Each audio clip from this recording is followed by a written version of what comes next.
This organization gets to go to a lot of really cool places and meet a lot of really cool people, but that's not what it's about. It's about the lives of the animals. Right here at the research facility, they have 8 pygmy rabbits. They also have 9 mountain cottontail rabbits. They do the same type of research on both types of rabbits to figure out which climate will allow the pygmy rabbits to thrive. This post right here is the future center point for the new runway. The land that I'm currently standing on belongs to the orchard, but will soon become the airport. A restaurant with humble beginnings found its home here in Moscow. I'm Kaila Lafferty with Murrow News 8. The burn ban was supposed to be in effect until after this weekend's game, but because of the rain we've experienced recently, they decided to lift it a little sooner. As you can tell, we've had a lot of rain today. It's got me fully equipped with my umbrella and my rain boots. Stay tuned and I'll keep you updated on the wet week we have ahead of us.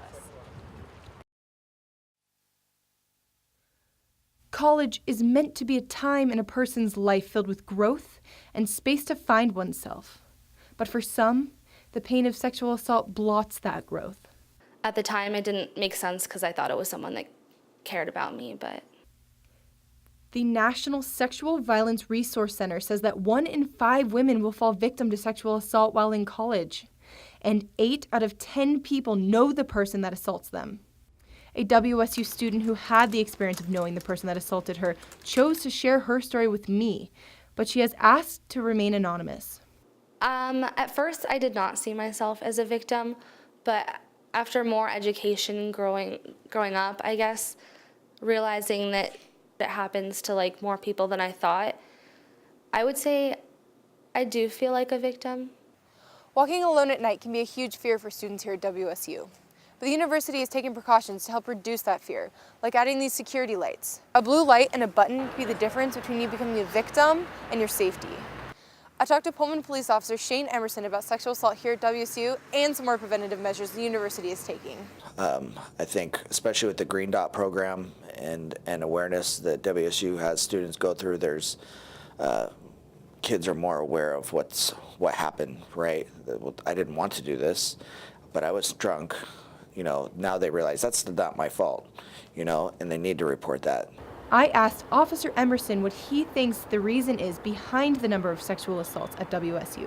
Alcohol. I really push the girls and boys that I talk to at the houses, you need to be in the right mind when you're having sexual interactions with people. And if you're even close to not sure, maybe get the phone numbers and call the next day. I would say report it because I feel like if I had reported it, it would have given me a sense of control in the situation, because in a situation that you're being taken advantage of, you don't have control.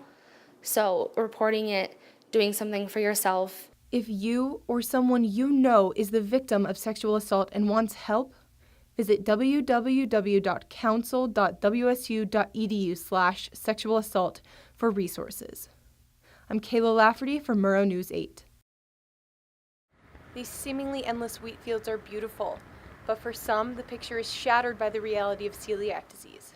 Celiac disease is a genetic disorder that happens when people affected eat wheat, rye, or barley. It causes over 300 symptoms. Some long-term effects are malnutrition and even cancer. Dr. Dieter von Wettstein and his partner Sachin Rutsky are working on developing a strain of wheat that is safe for people with celiac disease to consume.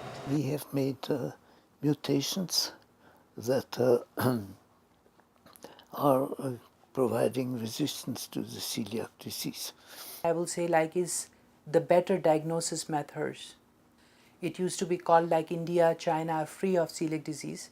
China has a percentage of 6 to 7% in some provinces, which is way higher than United States, which is actually 1 to 2% only.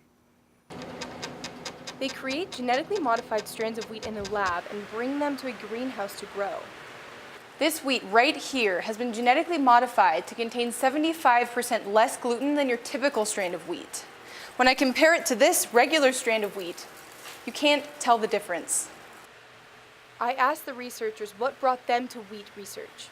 I actually belong to a farming society, and the two things that we were doing are mint and wheat. So wheat is kind of from the childhood I've seen grown up in the wheat fields. I came here in 1998, and I was able to establish a new laboratory here. This is going to be the last cycle of research here at WSU because at the age of 94, Dr. von Wettstein has decided to retire. Reporting from Washington State University, I'm Kaila Lafferty.